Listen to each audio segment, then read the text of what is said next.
Hello दोस्तों, नमस्कार। एक बार फिर से स्वागत है आपके अपने यूट्यूब चैनल देव जी के ट्रिक्स में। तो दोस्तों, यहाँ पर डेली जो कि देख सकते हैं सुबह 11 बजे यहाँ पर पेड एग्जाम का जो मॉडल पेपर है आपका सोल्व कराया जा रहा है। बेहतरीन तरीके के मॉडल पेपर आपको दिए जा रहे हैं। और यहाँ पर देखा जाए तो आपकी क्लासें हैं, देखा जाए तो इसके जस्ट बाद भी एक क्लास होती है और 6 बजे भी इस समय क्लास आपको दी जा रही है ना। रात में भी मॉडल पेपर आपको दिए जा रहे हैं। तो आप लोग अगर नए हैं तो चैनल को सब्सक्राइब कर लीजिए और अभी से तैयारी करना शुरू कर दीजिए। और ये सोच के चलिए कि ये जो आपकी क्लासें हैं, इन क्लासों से अदर एग्ज़ाम की भी आप लोग तैयारी कर सकते हैं, क्योंकि ये तो प्री आपका है और मेंस में जब बैठेंगे तो आपका यही लगभग 50% सिलेबस और बढ़ जाएगा। तो कुल मिला के हम लोग कह सकते हैं कि इस क्लास से आप लोग आगे सोच के तैयारी करिए। ये नहीं कि वो केवल प्री निकालना है, इस एग्ज़ाम को सोच के चलिए कि इसमें तो हम पढ़ ही रहे हैं और हम आगे चल के मेंस एग्ज़ाम में भी ये क्वेश्चन पढ़ सकते हैं। हिस्ट्री वही है, पॉलिटी वही है, ज्योग्राफी वही है, करंट अफेयर भी वही है, स्टैटिक जीके भी है ना। तो ये सोच के चलिए, तो तैयारी आप लोग अच्छी तैयारी से करिएगा, ठीक है। गुड मॉर्निंग, नमस्ते, जय हिंद, खुश रहिए, सुसफल बनाए सभी को। गुड मॉर्निंग, हर हर महादेव, नमस्ते। पहली बार जुड़ रहे हैं तो जय हिंद लिख दीजिएगा, जितने भी साथी यहाँ पर आ गए हैं, है ना। अगर पहली बार इस क्लास को देख रहे हैं तो जय हिंद लिख दीजिएगा, ठीक है। और सभी लोग सेशन को लाइक भी कर दीजिए पहले से ही, है ना। बिल्कुल फटाफट हम लोग क्लास को सॉल्व करेंगे बेहतरीन तरीके से, ठीक है। Good morning. तो चलिए फिर स्टार्ट कर लेते हैं। पहला क्वेश्चन आपसे कह रहा है, सिंधु घाटी के लोगों की एक महत्वपूर्ण रचना किसकी मूर्ति थी। दोस्तों यहाँ पर 1 नंबर की अगर बात करते हैं तो दोस्तों याद रखिएगा कि सिंधु घाटी में लोगों की एक सबसे मूर्ति आपकी कौन थी, नृत्य करती हुई जो आपकी नृत्य की थी। मतलब ऑप्शन जो आपका है यहाँ पर बी नंबर इसका राइट हो जाएगा। और इसकी ढलाई जो आपकी है मोम कास्टिंग के माध्यम से आपकी हुई थी। ये भी क्वेश्चन पूछा गया था, तो ये मोम कास्टिंग के माध्यम से इसकी ढलाई यहाँ पर निर्मित है। दोस्तों ये क्वेश्चन पूछा गया है जो हम आपको बता रहे हैं। पिछली बार 2022 में क्वेश्चन पूछा गया था कि जो कांस्य की नृत्य थी, है ना, ये कैसे बनाई गई थी, बताइएगा कैसे बनाई गई थी, है ना। तो कांसे से निर्मित मोम विधि द्वारा इसकी ढलाई की गई थी। दोस्तों याद रखिएगा, ठीक है ना। चलिए आगे बढ़िए। क्वेश्चन आपसे अगला पूछा गया है, कह रहा है भारत का नेपोलियन किसे कहा जाता है। चलिए बताइएगा, कह रहा है भारत का नेपोलियन जो कहते हैं वो किसे कहते हैं। इस आंसर में से क्या हो जाएगा। दोस्तों याद रखिए 2 का ऑप्शन बनेगा आपका डी नंबर। दोस्तों समुद्रगुप्त जिसका ऑप्शन आ रहा है यहाँ पर आपका डी नंबर है, बिल्कुल राइट आंसर यहाँ पर हो जाएगा। दोस्तों आगे बढ़िए। क्वेश्चन आपसे दिया गया है कि मध्य एशिया के किस शासक ने 1192 में उत्तर भारत पर विजय प्राप्त की थी। दोस्तों बताना है कि मध्य एशिया के किस शासक ने 1192 ईस्वी में उत्तर भारत पर विजय प्राप्त किया। तो दोस्तों याद रखिए ये है आपके भैया कौन, आपके महमूद गजनवी। कौन है, महमूद गजनवी, जो कि आपके तराइन का सेकंड युद्ध हुआ था। याद रखिए तराइन का सेकंड युद्ध आपका हुआ था। यहाँ पर आंसर आपका बी नंबर है, राइट हो जाएगा। नेक्स्ट क्वेश्चन को आते हैं। क्वेश्चन दिया गया है, कह रहे दिल्ली के किस सुल्तान के विषय में कहा गया है कि उसने रक्त और लौह की नीति अपनाई थी। दोस्तों जवाब देना है, आपका आंसर क्या होगा। गुड मॉर्निंग सभी को, गुड मॉर्निंग सभी को, राधे राधे। दोस्तों बताइएगा दिल्ली के किस सुल्तान के विषय में कहा गया है कि उसने रक्त और लौह की नीति अपनाई थी 4 नंबर में। तो भैया 4 की अगर बात करते हैं तो ऑप्शन बी हो जाएगा आपका बलबन। क्या हो जाएगा, बलबन। इसका जो ऑप्शन है यहाँ पर राइट हो जाएगा, बलबन हो जाएगा, है ना। ये बहुत ही निरंकुश शासक था, ठीक है। अपने आप को खुद कहता था मैं ईश्वर हूं। दोस्तों नियामत खुद अपने आप को बोला था कि मैं खुद ईश्वर हूं। यहाँ पर आगे बढ़िए। क्वेश्चन आपसे अगला पूछा गया है कि बीबी का मकबरा निर्माण जो करवाया किसने करवाया था। दोस्तों बताना है बीबी का जो मकबरा है इसका निर्माण जो करवाया वो किसने करवाया। इसका ऑप्शन बनेगा यहाँ पर राइट क्या हो जाएगा। क्वेश्चन नंबर 5 लॉक करना है, ऑप्शन इसका राइट क्या हो जाएगा। चलिए एक बार सभी लोग भैया वीडियो को लाइक शेयर कर दीजिएगा, है ना। जितने लोग यहाँ पर जुड़ गए हैं, है ना, काफी लोग तो भूल गए हैं। एक बार जितने लोग यहाँ पर हैं कमेंट बॉक्स छोड़कर एक बार सभी लोग वीडियो को लाइक कर दीजिएगा, ठीक है ना। और अपने दोस्तों दुश्मनों को भी शेयर कर दीजिएगा, ठीक है ना।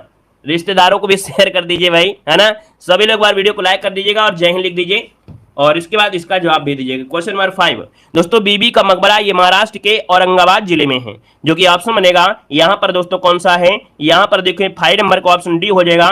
ये अजान शाह किसने निर्माण कराया था, यहाँ पर अजान शाह होगा, क्या होगा बताइए। बीबी के मकबरे का निर्माण मुगल बादशाह आजम शाह द्वारा, है ना, आजम शाह द्वारा अपनी पत्नी दिलशाद बानो बेगम की याद में करवाया गया था। तो दोस्तों यहाँ पर आंसर आपका हो जाएगा अजनाल शाह, या इसे हम लोग बोल सकते हैं आजम शाह कह सकते हैं, ठीक है ना। चलिए यहाँ पर आगे बढ़िए। क्वेश्चन आपसे अगला पूछा गया है, औरंगाबाद में होगा। औरंगाबाद तो बोले हैं भैया कि इसका निर्माण जो था महाराष्ट्र के औरंगाबाद में, ठीक है, महाराष्ट्र के औरंगाबाद में। आगे बढ़िए। क्वेश्चन आपसे दिया गया है कि बंग भंग विरोधी आंदोलन कब प्रारंभ हुआ था। दोस्तों बताइएगा आपका आंसर में से क्या हो जाएगा कि बंग भंग विरोधी आंदोलन कब प्रारंभ हुआ था। तो दोस्तों ये आपका हुआ, स्टार्टिंग हुआ था 16 अक्टूबर 1905, 16 अक्टूबर 1905 को इसकी शुरुआत हुई थी दोस्तों, याद रखिएगा। अगले क्वेश्चन को बात हैं। क्वेश्चन आपसे दिया गया है, निम्न में से कौन सा सही नहीं है, कौन सा सही नहीं है, क्वेश्चन नंबर 7 में। और 7 की अगर बात करते हैं तो दोस्तों देखो दिया गया है कि अलीगढ़ आंदोलन सैयद अहमद खां है, देवबंद आंदोलन मोहम्मद कासिम ननौतीवी हो, अहमदिया आंदोलन दिया है महमूद उल हसन। दोस्तों ये गलत दिया गया है, ये गलत दिया गया है, क्योंकि दोस्तों अहमदिया आंदोलन का संबंध है मिर्जा गुलाम अहमद से। किससे? तो मिर्जा गुलाम अहमद से आपके संबंधित है युद्ध, तो ऑप्शन सी आपका गलत है। आगे बढ़िए, क्वेश्चन आपसे दिया गया है, कह रहा है आपसे, देखिए कि पूर्ण स्वराज संकल्प को भारतीय राष्ट्रीय कांग्रेस के लाहौर अधिवेशन में किसने प्रस्तुत किया। यहां पर दोस्तों आपका आंसर इनमें से राइट क्या हो जाएगा, क्वेश्चन नंबर 8 इनमें से लॉक किया जाए। कह रहा है लाहौर अधिवेशन जो कि 1929 में हुआ था, अध्यक्षता आपकी किया था JL नेहरू ने। किसने? जवाहरलाल नेहरू ने। और नेहरू जी ने ही पूर्ण स्वराज्य का प्रस्ताव संकल्प पारित किया था। 8 का ऑप्शन बनेगा बी नंबर है, यहाँ पर JL नेहरू ऑप्शन बी हो जाएगा। आगे बढ़िए, क्वेश्चन आपसे दिया गया है कि मुजफ्फरपुर में किंग्सफोर्ड की हत्या का प्रयास कब किया गया था। 9 को ऑप्शन देना है, 9 को ऑप्शन में से क्या हो जाएगा, तो दोस्तों याद रखिएगा आपका जवाब हो जाएगा नंबर 1908। क्या याद रखिएगा, 1908 में मुजफ्फरपुर में किंग्सफोर्ड हत्या का प्रयास किया गया था। इसका जो ऑप्शन बनेगा 9 नंबर में, वो ऑप्शन क्या हो जाएगा, ए नंबर इसका राइट हो जाएगा। दोस्तों याद रखिएगा, ठीक है ना। यहाँ पर आगे बढ़िए, क्वेश्चन आपसे अगला पूछा गया है, कह रहे चौरी चौरा कांड का वास्तविक तिथि इनमें से क्या है। दोस्तों बताना है कि जो चौरी चौरा कांड था इसकी वास्तविक तिथि पूछा है। चौरी चौरा कांड ये कहाँ घटित हुई थी, तो आपके उत्तर प्रदेश में घटित आपकी हुई थी, है ना। और यहाँ पर दोस्तों देखा जाए तो यहाँ पर चौकी में, है ना, पूरे पुलिस वालों को पूरी तरीके से जला दिया था। तो यहाँ पर देखा जाए तो आपकी ये जो घटना घटित हुई थी, यहाँ पर आंसर क्या हो जाएगा, ये 5 फरवरी यहाँ पर 1922 हो जाएगा। अब कहीं कहीं आपको 4 फरवरी मिल जाता है, जो कि वास्तविकता यही है, ठीक है। यहाँ पर आगे बढ़िए, क्वेश्चन दिया गया है कि दक्षिण पश्चिम मानसून निम्नलिखित में से किस राज्य में सर्वप्रथम आगमन होता है। दोस्तों दक्षिण फिर पश्चिम है, मतलब यही जो आपका मानसून है आपके भारत में लगभग 92% मानसून जो आता है वो इसी से आता है। ये है आपका दक्षिण, ये है पश्चिम, ये आपका हो गया अरब सागर, और अरब सागर से मानसून आता है। भारत में 92% लगभग आपको यही बारिश होती है ना। तो ऑप्शन जिसका आएगा यहाँ पर दोस्तों आपका आंसर 11 नंबर में, वो ऑप्शन डी हो जाएगा। दोस्तों केरल से आता है, केरल ऑप्शन आपका डी बनेगा। अगला क्वेश्चन दिया गया है कि भारत में सबसे कम वर्षा वाला स्थान कौन सा है। भारत में सबसे कम वर्षा वाला जो स्थान है इनमें से कौन हो जाएगा, तो दोस्तों ये है आपका लेह। कौन है? लेह, जिसका ऑप्शन आ रहा है बिल्कुल राइट हो जाएगा। यहाँ पर देखा जाए देश में सबसे कम बारिश होती है ना, देश भर में सबसे कम आपको यहीं पर मिलेगी दोस्तों 9.20। कितना? 9.20 आपको मिलेगा। वहीं पर राजस्थान का जो जैसलमेर है, राजस्थान में सबसे कम देखा जाए, अगर राजस्थान में सबसे कम कहां पर बारिश होती है तो 10 सेंटीमीटर बारिश होती है आपकी जैसलमेर में होती है। सबसे ज्यादा बारिश कहां होती है, तो सबसे ज्यादा होती है मासिनराम मेघालय में होती है, ठीक है ना। आगे बढ़िए, क्वेश्चन आपसे दिया गया है, कह रहा है भारत में किस राज्य में जाड़े के मौसम में वर्षा होती है। तो वही जाड़े के मौसम में, जो जाड़े का मौसम होता है यहाँ पर दोस्तों 13 नंबर में ऑप्शन दोस्तों बी हो जाएगा आपका तमिलनाडु। क्या हो जाएगा? तमिलनाडु इसका आंसर है, राइट हो जाएगा। दोस्तों याद रखिएगा। यहाँ पर आगे बढ़िए, क्वेश्चन दिया गया है कि भारत को कितने भूकंपीय जोखिम अंचलों में विभाजित किया गया है। दोस्तों यहाँ पर देखिए ऑप्शन क्या हो जाएगा, तो आप कहेंगे देखा जाए भारत को, है ना, भारत को जो रखा गया है यहाँ पर ऑप्शन सी 4 भूकंप जोन में रखा गया है। यहाँ पर आपका कह सकते हैं जो 4 जोन होते हैं, 4 जोन में देखा जाए तो जो 4 है, 5 है, 3 है, 2 है, लगभग इतना ही स्पीड का आता है। इससे ज्यादा आपको उत्तर प्रदेश में देखने को नहीं होता है, मतलब ज्यादा से ज्यादा। तो हम लोग सिर्फ 4 यहाँ पर रखते हैं। यहाँ पर आंसर आपका सी बनेगा। अगला क्वेश्चन दिया गया है, कह रहा है रेगुर कौन सी मिट्टी होती है। रेगुर मिट्टी कौन सी होती है? अब आप कहेंगे सर रेगुर मिट्टी होती है काली मिट्टी, और काली मिट्टी जो होती है इसे कपासी मिट्टी भी कहते हैं, और कपासी मिट्टी जो होती है कपास के लिए बहुत उत्तम होती है। तो ऑप्शन बनेगा यहाँ पर सी नंबर है, राइट हो जाएगा। और ये जो आपकी पाई जाती है काली मिट्टी, वो आपकी महाराष्ट्र, पश्चिम, है ना, पश्चिमी मध्य प्रदेश, गुजरात, ये जगह आपकी मिलती है। ऑप्शन सी बनेगा। नेक्स्ट क्वेश्चन दिया गया है, कह रहे हैं आत्मनिर्भर भारत रोजगार योजना का आरंभ किसके द्वारा किया गया था। आत्मनिर्भर भारत रोजगार योजना का आरंभ किसके द्वारा किया गया था। दोस्तों यहाँ पर देखिए 16 नंबर में, तो 16 का ऑप्शन बी हो जाएगा। ये है आपकी निर्मला सीतारमण के द्वारा ये 2020 में किया गया था, 12 नवंबर 2020 को किया गया था। यहाँ पर दोस्तों आगे बढ़ते हैं, क्वेश्चन आपसे दिया गया है कि मिश्रित अर्थव्यवस्था का अर्थ क्या होता है। दोस्तों बताइएगा मिश्रित अर्थव्यवस्था क्या होती है। बहुत बार क्वेश्चन पढ़ाया गया है और ये इकोनॉमिक्स का क्वेश्चन बिल्कुल लाजवाब है। यहाँ पर जवाब दीजिए, आपका आंसर क्या हो सकता है, सभी को जवाब देना है। और जितने लोग भी यहाँ पर जुड़े हैं भाई, एक बार जितने लोग जुड़े हैं सभी लोग वीडियो को लाइक जरूर करिएगा, है ना। यहाँ पर जितने भी लोग हैं सभी लोग भैया लाइक से जरूर करिएगा। सभी चेहरे जाने पहचाने मिल रहे हैं। जो नए हैं वो लोग जय हिंद लिख दीजिए ताकि पता चल पाए कि नहीं आप हमारे इस परिवार के सदस्य बन चुके हैं। तो जय हिंद जरूर लिखिएगा। ठीक है, मिश्रित अर्थव्यवस्था दोस्तों यहाँ पर देखिए जवाब लगभग काफी लोगों के आगे हैं। प्रयास अच्छा है दोस्तों, याद रखिए जिसमें सार्वजनिक और निजी क्षेत्र का अस्तित्व होता है। यहाँ पर जो आंसर है आपका सी नंबर है, यहाँ पर राइट हो जाएगा दोस्तों, नोट कर लीजिएगा। ठीक है ना, चलिए जय हिंद भैया, जय हिंद जय हिंद। अगला है भारत में जीएसटी कब लागू किया गया था? भारत में जीएसटी कब लागू किया गया था? वस्तु एवं सेवा कर दोस्तों याद रखिएगा 2017 में, और डेट अगर आपसे पूछता है तो आप कहेंगे सर जुलाई में किया गया था, जो कि ऑप्शन बनेगा ए नंबर है। याद रखिए 1 जुलाई 2017 को भारत में जीएसटी लागू किया गया था। क्लियर है ना, ये सब पॉइंट क्लियर है। चलिए यहां पर आगे बढ़िए, क्वेश्चन आपसे अगला पूछा गया है, कह रहा है अंतर्राष्ट्रीय श्रम संगठन का मुख्यालय कहां पर है? चलिए जय हिंद भैया, जय हिंद सभी को, गुड मॉर्निंग। अंतरराष्ट्रीय श्रम संगठन का आज मुख्यालय वाकई कहां पर है दोस्तों? 19 नंबर में। तो 19 को ऑप्शन में से क्या होगा? आप कहेंगे सर स्थापना 1919 में हुई थी, और 1919 में हुई थी तो ये आपके कहां पर हुई थी? ये स्विट्जरलैंड में हुई थी, जिनेवा के स्विट्जरलैंड में हुई थी। यहाँ पर ऑप्शन डी हो जाएगा, जिनेवा, जो कि आपकी स्विट्जरलैंड हो जाएगा दोस्तों। क्लियर है। यहाँ पर आगे बढ़िए, आपसे दिया गया है, कह रहे विधानसभा के भंग होने पर विधानसभा अध्यक्ष कब तक अपने पद पर बना रह सकता है? मतलब कि अगर विधानसभा भंग हो चुकी है तो भैया यहाँ पर विधानसभा का जो अध्यक्ष होता है वो अपने पद पर बना रह सकता है, और ये बना रह सकता है कब? तो आपका जवाब क्या हो जाएगा यहाँ पर बताना है 21 नंबर में। तो आपका जवाब हो जाएगा कि जब तक नई विधानसभा की बैठक नहीं होती, अर्थात नई विधानसभा की पहली बैठक तक वो विधानसभा का अध्यक्ष बना रह सकता है। ऑप्शन डी इसका राइट हो जाएगा। आगे बढ़िए, क्वेश्चन दिया गया है कि लोकसभा सदस्य चुने जाने हेतु न्यूनतम आयु कितनी निर्धारित है? लोकसभा सदस्य चुने जाने हेतु न्यूनतम आयु जो है निर्धारित है वो आपकी कितनी है? दोस्तों यहाँ पर 22 नंबर का ऑप्शन लॉक करना है। जवाब इनमें से क्या हो जाएगा? तो दोस्तों यहाँ पर लोकसभा सदस्य चुने जाने की न्यूनतम आयु जो होती है वो कितनी होती है? आप कहेंगे सर 25 वर्ष होती है। और अगर आपसे पूछे आर्टिकल कौन होता है तो आर्टिकल नंबर आपका 84 के अंतर्गत आपका है, ऑप्शन सी हो जाएगा राइट। नेक्स्ट क्वेश्चन को आते हैं। क्वेश्चन दिया गया है कि भारतीय संविधान सभा में कुल कितनी महिला सदस्य थी? भारतीय संविधान सभा में कुल कितनी महिला सदस्य थी दोस्तों? 23 नंबर में। और 23 का जो ऑप्शन बनेगा यहाँ पर दोस्तों याद रखिएगा, जिसका भी ऑप्शन आ रहा है क्या, यहाँ पर ये नंबर आपका 15, क्या 15 जितनी भी महिलाएं आपकी थी 15 आपका यहाँ पर आंसर है राइट हो जाएगा। नेक्स्ट क्वेश्चन को आते हैं। क्वेश्चन दिया गया है कि भारत के प्रधानमंत्री की किसके प्रति जवाबदेही है? बताना है कि भारत के जो प्रधानमंत्री हैं किसके प्रति जवाबदेही होती है।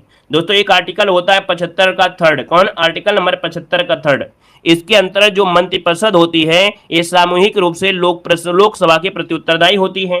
तो आप कहेंगे सर इसका ऑप्शन जो बनेगा यहाँ पर क्या हो जाएगा? लोकसभा हो जाएगा। याद रखिएगा जो मंत्रिपरिषद होती है सामूहिक रूप से लोकसभा के ही प्रति उत्तरदायी होती है। क्यों? क्योंकि मंत्रिपरिषद का प्रधान जो होता है प्रधानमंत्री होता है, और प्रधानमंत्री भी लोकसभा के प्रति जवाबदेही होगा। तो ऑप्शन दोस्तों सी नंबर है राइट हो जाएगा। नेक्स्ट क्वेश्चन कराइए। क्वेश्चन दिया गया है कि संविधान की व्याख्या का अंतिम अधिकार किसे दिया गया है?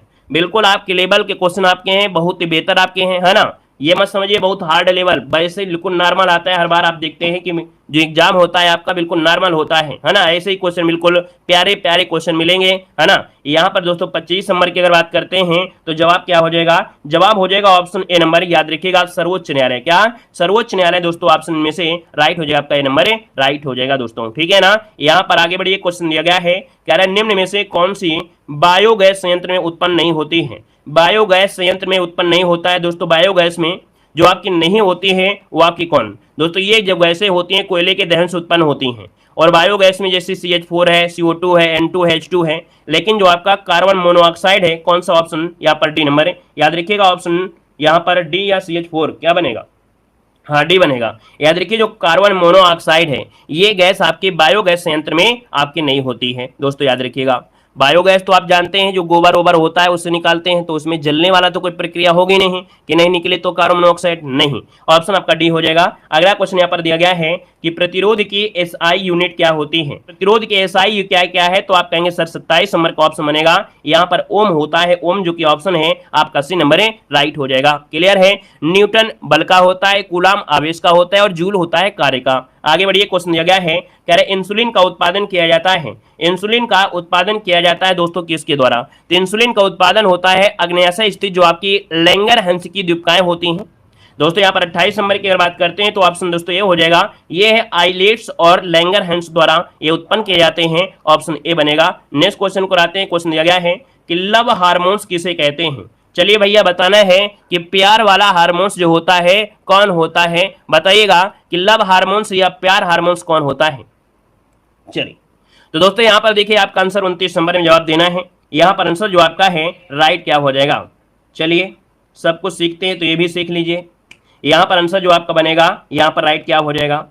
तो दोस्तों यहाँ पर देखिए आपका जो आंसर आ रहा है काफी लोगों ने दिया है, याद रखिए इसका जो ऑप्शन है यहाँ पर ऑप्शन डी ऑक्सीटोसिन हार्मोन्स। क्या है, ऑक्सीटोसिन हार्मोन्स जो होता है वो आपका क्या होता है, लव हार्मोन्स होता है। अब ये सिर्फ यहीं से लव हार्मोन्स नहीं है, यहीं से लव हार्मोन्स नहीं है। याद रखिएगा कि जो आपके जानवर होते हैं, अर्थात तो जानवर होते हैं, अगर बच्चा उस समय दूध पी रहा है, माता के अंदर भी यहाँ पर क्या होता है, ऑक्सीटोसिन होता है। अगर यहाँ पर माता अगर बच्चे के अगर जैसे बच्चा दूध पी रहा है तो उस समय भी जो आपका होता है ऑक्सीटोसिन हार्मोन्स होता है, ठीक है ना। यहाँ पर जानवरों में आप देखते होंगे कि इंजेक्शन लगाया जाता है दूध उतारने के लिए, इंजेक्शन लगाया जाता है जानवरों में दूध उतारने के लिए, वो ऑक्सीटोसिन वाला ही इंजेक्शन होता है दोस्तों, याद रखिएगा, ठीक है ना। तो दोस्तों याद रखिए इसका ऑप्शन आपका डी नंबर है राइट हो जाएगा। याद बोला जाए कि भैया खतरनाक आपका हार्मोन्स कौन होता है ना, ये तो लव हार्मोन्स हो गया, लेकिन एक हार्मोन्स ये होता है ताजगी वाला, है ना, वो कौन सा होता है, तो वो कौन सा होता है बताना है। वो लड़ो उड़ो के नाम से जानते हैं, एड्रेलिन करके आपका होता है, एड्रेलिन हार्मोन्स वो लड़ो उड़ो के नाम से जानते हैं। यहाँ पर आगे बढ़िए, क्वेश्चन दिया गया है निम्नलिखित में से कौन सी सुमेलित नहीं है, कौन सुमेलित नहीं है दोस्तों। 30 नंबर में ऑप्शन देना है, आपका आंसर क्या हो जाएगा दोस्तों। 30 नंबर की अगर बात करते हैं तो दोस्तों ऑप्शन क्या हो जाएगा, यहाँ पर दोस्तों ये हैं आपके सुमेलित नहीं है पेलेड, यहाँ पर दिया है लाइसोसोम। दोस्तों याद रखिएगा कि जो आपके पेलेड हैं लाइसोसोम को खोज की थी, यहाँ पर लाइसोसोम नहीं है, राइबोसोम है। क्या है, राइबोसोम होगा, राइबोसोम होगा, राइबोसोम आपका यहाँ पर हो जाएगा, राइबोसोम की खोज की थी वहां ना, तो ये आपका गड़बड़ है। वहीं पर रॉबर्ट ब्राउन ने केंद्रक की खोज किया था, वल्टर फ्लेमिंग ने समसूत्री विभाजन की खोज किया था, फार्मट और मूरे ने अर्धसूत्री विभाजन की खोज किया था, ठीक है। आगे बढ़िए, क्वेश्चन आपसे अगला पूछा गया है, कह रहा है निम्नलिखित शब्दयुग में स्त्रीलिंग शब्दयुग्म का चयन करना है। का जो 56 नंबर आपका है ऑप्शन में से क्या होगा, जवाब देना है, आपका आंसर में से राइट क्या हो जाएगा, जल्दी से बताइए यहाँ पर आंसर क्या होगा। चलिए भैया यहाँ पर देखा जाए तो 56 का ऑप्शन लगभग आ रहा है आपका 80 नंबर है दोस्तों। ये को दिया गया है माता दिया है, पिता दिया है ना। फिर यहाँ पर कह रहा है कि चाय दिया है और पानी दिया है, गाय दिया है और गायिका दिया गया है। कह रहा है युग में स्त्रीलिंग, तो भैया स्त्रीलिंग देखा जाए गाय और गायिका दोनों ही क्या है, दोनों ही क्या है आपकी स्त्रीलिंग है। ऑप्शन आपका 80 नंबर है राइट हो जाएगा। नेक्स्ट क्वेश्चन को आते हैं। क्वेश्चन दिया गया है कि निम्न श्रमसुत शब्द का अर्थ क्या होता है।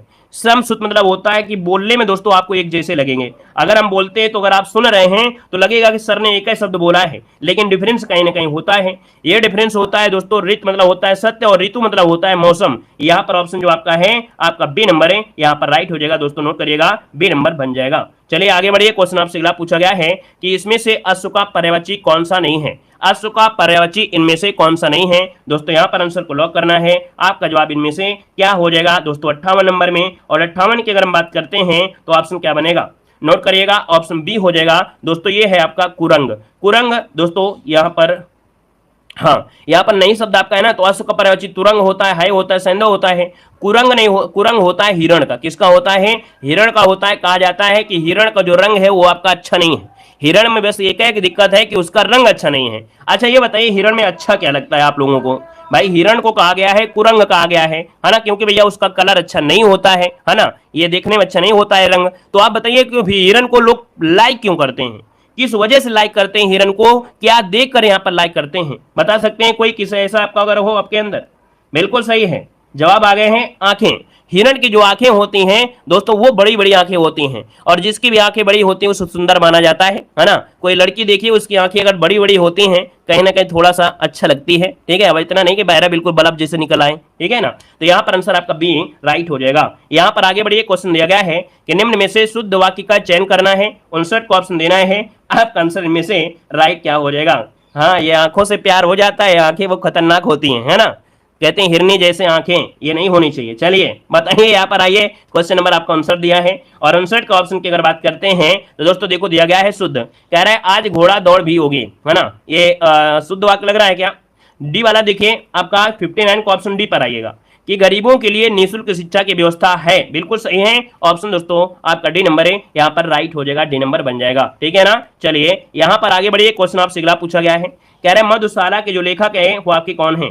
मधुशाला के जो लेखक हैं आपके कौन हैं, यहाँ पर 60 नंबर में। और 60 की अगर बात करते हैं तो मधुशाला से यहाँ पर देखिए आपका आंसर हो जाएगा सी नंबर है, या हरिवंश राय बच्चन आपका जवाब राइट हो जाएगा। अगर आगे बढ़ते हैं, क्वेश्चन नंबर आपका 56 नंबर दिया गया है और आपसे कह रहा है कि मिशन मौसम के तहत पहला क्लाउड चैम्बर कहां पर स्थापित किया गया है। चलिए यहाँ पर जवाब देना है, आपसे कह रहा है कि मिशन मौसम के तहत पहला क्लाउड चैम्बर कहां पर स्थापित किया गया है। यहाँ पर 56 नंबर है और 56 की बात करते हैं तो ऑप्शन आपका ये हो जाएगा, ये आपकी पुणे में। कहां पर है, तो आपका ये क्लाउड चैम्बर है, ये आपके पुणे में है, यानी कि जो भारतीय उष्णकटिबंधीय मौसम विज्ञान संस्थान है, कहां पर, पुणे में है, स्थापित किया गया है।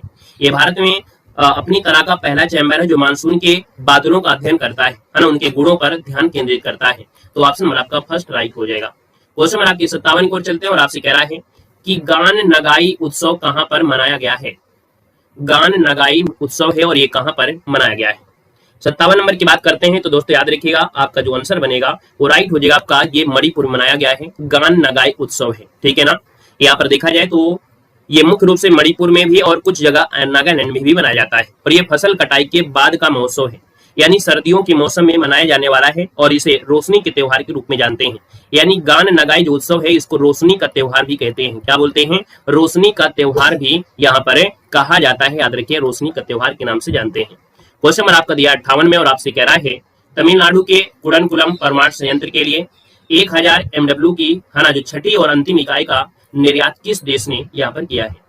यहाँ पर आपका जो आंसर है वो आपका आंसर क्या हो जाएगा, तो दोस्तों ये आपके रूस के लिए है, यानी तमिलनाडु का जो कुडनकुलम संयंत्र है वो रूस ने भेजा है, छठा परमाणु रिएक्टर रूसी सरकार के। तो ऑप्शन आपका डी रूस आपका हो जाएगा। क्वेश्चन नंबर आपका 59 दिया गया है और आपसे कह रहा है ईरान ने किसी अपनी भविष्य की राजधानी के रूप में अपनाने की घोषणा यहाँ पर योजना बनाई है।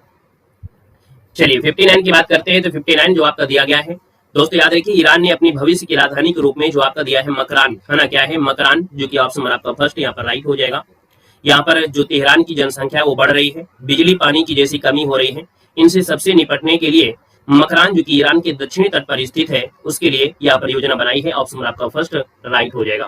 क्वेश्चन नंबर आपके 60 की ओर चलते हैं और आपसे कह रहा है केंद्र सरकार ने किसकी अध्यक्षता में परमाणु ऊर्जा आयोग का पुनर्गठन किया है। यहाँ पर जवाब देना है, आपका जो आंसर बनेगा इनमें से राइट क्या हो सकता है। चलिए भाई यहाँ पर देखा जाए तो आप लोगों में से काफी लोगों के जवाब यहाँ पर आ भी रहे हैं।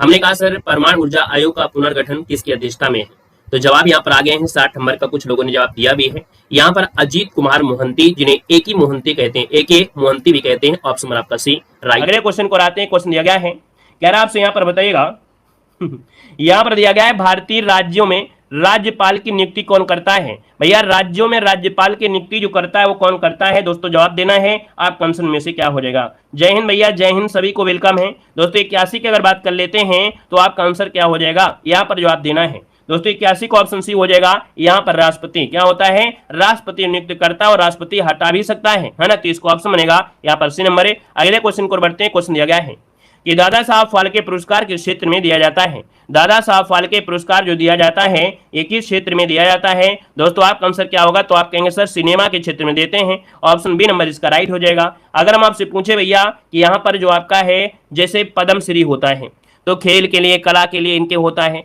अर्जुन पुरस्कार खेल के लिए होता है, ठीक है ना। आगे बढ़िए, क्वेश्चन दिया गया है कि काम सूत्र के लेखक आपके कौन हैं। काम सूत्र के जो लेखक हैं वो आपके कौन है दोस्तों, 83 को ऑप्शन देना है, आपका राइट आंसर में से क्या हो जाएगा। तो दोस्तों काम सूत्र के हैं आपके कौन, महर्षि वात्स्यायन। यहाँ पर आंसर जो आपका है आपका ए नंबर इसका राइट हो जाएगा, महर्षि वात्स्यायन इसका आंसर है, राइट हो जाएगा ए नंबर, ठीक है ना। 1800 लगभग देखा जाए तो 1800 प्लस के पहले यहाँ पर ये सब्जेक्ट एक कॉमन था, सबको ज्ञान देते थे। अभी एक मूवी बनी है, अभी अक्षय कुमार की एक मूवी आई है, शायद वो कौन सी आई है याद नहीं है, उसमें से यही पूरा उसमें बताया गया है कि अब के समय जो जनरेशन है उसको पूरा नॉलेज नहीं होता है, गलत कदम उठा लेते हैं। लेकिन पहले क्या था, एक कॉमन एक सब्जेक्ट हुआ करता था जिसमें पूरी तरीके से बच्चों को शिक्षित किया जाता था। यहाँ पर आगे बढ़िए, क्वेश्चन आपसे दिया गया है कि महर्षि कृषि अनुसंधान परिषद का मुख्यालय कहाँ पर स्थित है। दोस्तों बताना है आपका आंसर यहाँ पर है राइट क्या हो जाएगा, बताइएगा कि क्या दिया है कि भारतीय कृषि अनुसंधान परिषद का मुख्यालय जो आपका है यहाँ पर क्या हो जाएगा। तो दोस्तों यहाँ पर देखिए 84 नंबर लॉक करिएगा, ये है आपकी नई दिल्ली, और नई दिल्ली कहाँ पर है, ऑप्शन सी नंबर इसका राइट हो जाएगा नई दिल्ली में। और इसकी स्थापना 16 जुलाई 1929 को की गई थी, 16 जुलाई 1929 यहाँ पर राइट हो जाएगा। यहाँ पर आगे बढ़िए, क्वेश्चन आपसे अगला पूछा गया है, कह रहा है पेरिस शहर किस नदी के किनारे बसा हुआ है। दोस्तों बताइएगा कि पेरिस शहर किस नदी के किनारे बसा हुआ है। और पेरिस की अगर बात करते हैं तो दोस्तों पेरिस ये सीन नदी के किनारे है। सीन कहां पर है, ऑप्शन ए दिया गया है। इसकी लंबाई 775 किलोमीटर आपकी है। पेरिस की अगर राजधानी पूछ लेते हैं, पेरिस की राजधानी क्या है, तो आप कहेंगे सर फ्रांस है। क्या है, फ्रांस है। सर फ्रांस नहीं है, फ्रांस है, याद रखिए, ठीक है। आगे बढ़िए, क्वेश्चन दिया गया है कि दची ग्राम राष्ट्रीय उद्यान कहां पर स्थित है। दची ग्राम राष्ट्रीय उद्यान जो आपका है ये कहां पर है दोस्तों, आपका जवाब क्या हो जाएगा, 86 नंबर लॉक किया जाएगा। दची ग्राम अगर पूछे तो आप कहेंगे सर दची ग्राम जो आपका है जम्मू कश्मीर में है ना। यहाँ पर जो आपके वो हिरण होते हैं ना, कस्तूरी हिरण आपको पाए जाते हैं, यहाँ पर जम्मू कश्मीर हो जाएगा। अगर आप पूछे तमिलनाडु में कोई बता दीजिए, तो तमिलनाडु में जैसे इंदिरा गांधी उद्यान हो गया है ना। यहाँ पर दोस्तों पश्चिम बंगाल में कौन सा है, तो सुंदरवन राष्ट्रीय उद्यान हो जाएगा। आंध्र प्रदेश में दोस्तों याद रखिए राजीव गांधी राष्ट्रीय उद्यान हो जाएगा, ठीक है ना। यहाँ पर आगे बढ़िए, क्वेश्चन आपसे दिया गया है, कह रहे सबसे लंबा रेलवे प्लेटफार्म कौन सा है। सबसे लंबा रेलवे प्लेटफार्म पूछा गया है, तो दोस्तों ये आपका कौन है, जवाब देना है। यहाँ पर कोई ऑप्शन है कि नहीं है, कोई तो ऑप्शन नहीं दिख रहा है, तो अपडेट करिए भी जल्दी से, बताएगा कि भारत का या विश्व का सबसे लंबा रेलवे प्लेटफार्म कौन सा है। पहले तो भैया गोरखपुर था, लेकिन अब नहीं है। पहले गोरखपुर था लेकिन अब नहीं है, अब कर्नाटक में हुबली है। कर्नाटक का जो आपका हुबली है, कर्नाटक का जो आपका हुबली है वो 2023 में आपका अपडेट हो गया है। ये सबसे बड़ा क्या हो गया है, आपका प्लेटफार्म हो गया है, ये याद रखिएगा, है ना। तो इस चीज को अपडेट आपको कर लेना है, क्लियर है अभी। चलिए, सिद्धू राजा जो आपका है, आगे बढ़िए, क्वेश्चन दिया गया है कि विश्व में प्रथम महिला राष्ट्रपति किस देश में बनी थी। दोस्तों बताइएगा कि विश्व में प्रथम महिला राष्ट्रपति जो आपकी किस देश में बनी। यहां पर जवाब देना है, आपका आंसर क्या हो जाएगा, जवाब देना है। हम आपको सब कुछ अपडेट करते हुए चलाएंगे, है ना। याद रखिएगा सब कुछ आपको अपडेट आपको मिलेगा। यहां पर ऐसा नहीं है कि हम आपको कोई जो मॉडल पेपर मार्केट में आए वही उठा के पढ़ा दें। मार्केट की मॉडल पेपर अपडेट नहीं है, हमने आपको बता दिया है। मार्केट की मॉडल पेपर अपडेट नहीं मिलेंगे, करंट अफेयर तो आपको मिलेगी ही नहीं मिलेगी, है ना। तो यहां पर अगर क्लास में जुड़े हैं तो आपको हर चीज अपडेट मिलेगा। दोस्तों यहाँ पर देखिए विश्व में प्रथम महिला राष्ट्रपति पूछा गया है, जवाब देना है। चलिए दोस्तों 88 नंबर जवाब देना है, आंसर क्या हो जाएगा, तो जवाब लगभग देखिए बिल्कुल सही है। यहाँ पर जो आपका आंसर है 88 नंबर में जवाब आ गया है, लॉक करते हैं। आपका जवाब हो जाएगा ये अर्जेंटीना की थी। क्या, अर्जेंटीना की थी, इसका ऑप्शन बी बनेगा। अर्जेंटीना की थी दोस्तों, याद रखिएगा, ठीक है ना। नाम था एस्टेला इसाबेल। क्या नाम था, इसाबेल, याद रखिए इसाबेल, ये इनका नाम था दोस्तों, याद रखिएगा। ये आपकी महिला राष्ट्रपति पूछा गया है। आप लोग प्रधानमंत्री मत लगा दीजिएगा, क्योंकि आपके दिमाग में भंडार नायके घूम रहा होगा। भंडार नायके नहीं है वो, भंडार नायके जो आपके हैं वो प्रधानमंत्री, ये राष्ट्रपति की बात हो रही है। हमने एक बार और कई बार पढ़ाया है। यहां पर देखिए अगला पॉइंट आपसे कह रहा है किस फार्मेंस का, क्या दिया है, किस फार्नेस का उपयोग नगर पालिका कूड़ेदान कचरे को जलाने में करते हैं। अर्थात नगर पालिका का जो कूड़ा कचरा निकलता है तो उसको जलाने में कार्य करते हैं। यहां पर 89 नंबर में दोस्तों आपका राइट आंसर क्या हो जाएगा, चलिए यहां पर जवाब देना है। दोस्तों यहाँ पर देखिए आपका जो आंसर है इनमें से राइट क्या हो जाएगा, फटाफट जवाब दीजिएगा। 89 का ऑप्शन क्या हो जाएगा। आप कहेंगे सर 89 की अगर बात कर लेते हैं तो ऑप्शन सी हो जाएगा, ये होता है इंसिनरेटर। क्या होता है, इंसिनरेटर होता है दोस्तों, याद रखिएगा। यहाँ पर जो आपका होता है ब्लास्ट फर्नेस। ब्लास्ट फर्नेस क्या होता है, जैसे लोहे की धातुएं होती है ना, उसको पिघलाने के लिए ब्लास्ट फर्नेस करते हैं। यहाँ पर दोस्तों आर्क फर्नेस क्या होता है कि उद्योगों में लोहा और अन्य धातुओं को पिघलाने में किया जाता है। ऑटोक्लेव जो होता है, ऑटोक्लेव ये चिकित्सा, सूक्ष्म जीव, है ना, विज्ञान आदि में उपयोग किया जाता है। आगे बढ़िए, क्वेश्चन दिया गया है कि भारत की सबसे ऊंची मीनार कौन सी है। भारत की सबसे ऊंची मीनार कौन सी है, यहाँ पर जवाब देना है। और आज हम आपको 4 मीनारों से, क्या 4 मीनारों से, 4 मीनार मतलब ये तो 4 हैं, चारों ऑप्शन की मीनार जो है चारों मीनार आपको मिलेंगे। ये 4 मीनार कहां पर हैं, यहां पर देखते हैं। तो चलिए बताइएगा आंसर क्या होगा। तो ये है दिल्ली की जो आपकी कौन है, कुतुब मीनार है। इसका आंसर आपका बी हो जाएगा। अगर आपसे पूछे 4 मीनार कहां पर है, तो ये आपके कहां पर है, हैदराबाद में है। कहां पर है, हैदराबाद में है, हैदराबाद हो जाएगा। अगर आपसे बोले शहीद मीनार कहां पर है, तो शहीद मीनार आपके कोलकाता में है। कहां पर है, कोलकाता में है। अगर पूछे 4 मीनार कहां पर है, तो आपके कहां पर है, 4 मीनार है, चांद होना चाहिए यहाँ पर क्या होना चाहिए, चांद मीनार होना चाहिए, क्योंकि 4 मीनार तो ऊपर हो गया है, इसे चांद मीनार कर लीजिए, चांद मीनार। और चांद मीनार आपकी कहां पर है? दौलताबाद में। कहां पर है? आपके दौलताबाद में है, दौलताबाद में है चांद मीनार। ये 4 आपकी मीनार आपकी हो गई। आगे बढ़िए, आगे आते हैं जो कि कुछ हमने महत्वपूर्ण पॉइंट जो कि हमारे डेली क्लास में कुछ ना कुछ आपको मिलेगा सीखने को। यहां पर दिया गया है प्रमुख देशों के राष्ट्रीय चिन्ह। दोस्तों यहां पर दिया गया है क्या? भारत की अगर बात करते हैं तो भारत का राष्ट्रीय चिन्ह क्या है? तो आपका अशोक स्तंभ है। क्या है? अशोक स्तंभ है। यहां पर दोस्तों अगला देखो दिया गया है कि तुर्की का क्या है? तो तुर्की का क्या है? तो आपका चांद तारा है। कहां का? तुर्की का कहां है? चांद तारा है। अगला है डेनमार्क का। तो दोस्तों डेनमार्क की अगर बात करते हैं तो ये आपका समुद्री तट, क्या समुद्री तट जो आपका है कहां का है? डेनमार्क का है। नॉर्वे का क्या है? तो शेर है, नॉर्वे का शेर है। बांग्लादेश का वाटर लिली। पड़ोसी देशों को तो रट लीजिएगा, क्योंकि पड़ोसी देश तो आना ही आना है, ठीक है ना, क्योंकि आपके सिलेबस में दिया है पड़ोसी देश, साथ में दिया है विभिन्न देशों के राष्ट्रीय चिन्ह, विभिन्न देशों के, इसका मतलब हर चीज पढ़ना पड़ेगा। यहां पर देखो अगला आपसे दिया गया है फ्रांस, और फ्रांस में कौन सा है? तो व्हाइट लिली है, यहां पर आपका लिली हो जाएगा। नीदरलैंड की बात करते हैं, नीदरलैंड में कौन है? तो शेर हो जाएगा। क्या? यहां पर शेर हो जाएगा। अगला है ईरान का। तो दोस्तों ईरान का क्या हो जाएगा? तो ईरान का यहां पर चिन्ह है गुलाब का फूल। क्या है? गुलाब का फूल है। अगला है यूके का। तो यूके का चिन्ह क्या है? तो गुलाब का फूल यहां का भी है।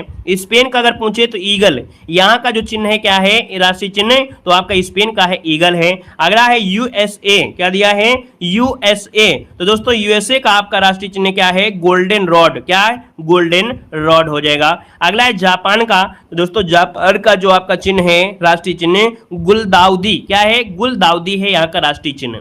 अगला दिया गया है इटली का। तो इटली का हो जाएगा व्हाइट लिली अर्थात सफेद लिली, ये इटली का है, वेरी वेरी एमपी है। अगला कनाडा का पूछा है तो कनाडा का हो जाता है मैपल लीफ। क्या? मैपल लीफ हो जाएगा। अगला आपसे दिया गया है ऑस्ट्रेलिया का। तो दोस्तों ऑस्ट्रेलिया का क्या है? तो दोस्तों याद रखिए ऑस्ट्रेलिया का यहाँ पर वेटल। क्या है? वेटल यहाँ पर हो जाएगा वेटल। आगे आपका दिया गया है रूस का। तो रूस का है डबल हेडेड ईगल। और न्यूजीलैंड का है कीवी। याद रखिए न्यूजीलैंड का कीवी, जो कि बहुत बार पूछा भी गया है। यहाँ पर अगला आपसे दिया गया है क्या?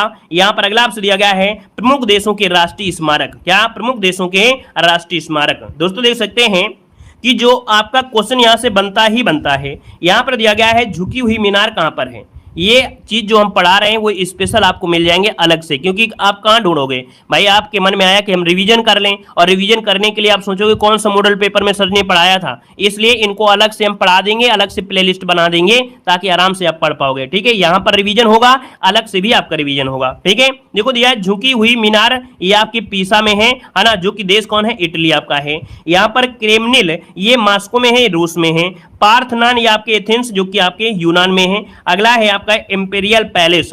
इंपेरियल पैलेस आपके टोक्यो जो कि जापान में है। ग्रेट वॉल है ना, ये ग्रेट वॉल कहां पर? उत्तर चीन में है, वो भी कहां पर? चीन में। अगला है ओपेरा हाउस, तो ये सिडनी में है जो कि ऑस्ट्रेलिया में है। पिरामिड कहां मिलेंगे? तो गीजा, गीजा जो कि आपके मिस्र में हो जाएंगे। एफिल टावर कहां मिलता है? तो भैया याद रखिएगा यहाँ पर एफिल टावर आपके पेरिस जो कि आपके फ्रांस देश में है। पवन चक्की आपके किंडर डिस्क जो कि आपके डेनमार्क में। याद रखिए पवन चक्की नाम आता है तो आप डेनमार्क भूलिएगा मत। अगला दिया गया है स्टैचू ऑफ लिबर्टी, और स्टैचू ऑफ लिबर्टी कहां पर है? तो आपके न्यूयॉर्क जो कि यूएसए में है। और ताजमहल जो कि आप देखते हैं आपके भारत में है। तो इस प्रकार से यहाँ पर देख सकते हैं कि आपकी ये क्लास कंप्लीट होती है, बेहतर तरीके की आपकी ये क्लास रही है ना। आप देखिएगा कि हर चीज़ें आपकी अपडेटेड में यहाँ पर दे रहे हैं, और साथ में देखिए अगली क्लास भी आपकी लगी हुई है। तो आप लोग लिंक के माध्यम से जो आपको पिन की गई है उसके माध्यम से अगली क्लास में आ जाइए। अगली क्लास को हम लोग सुपर फास्ट तरीके से यहाँ पर आपको सॉल्व करेंगे।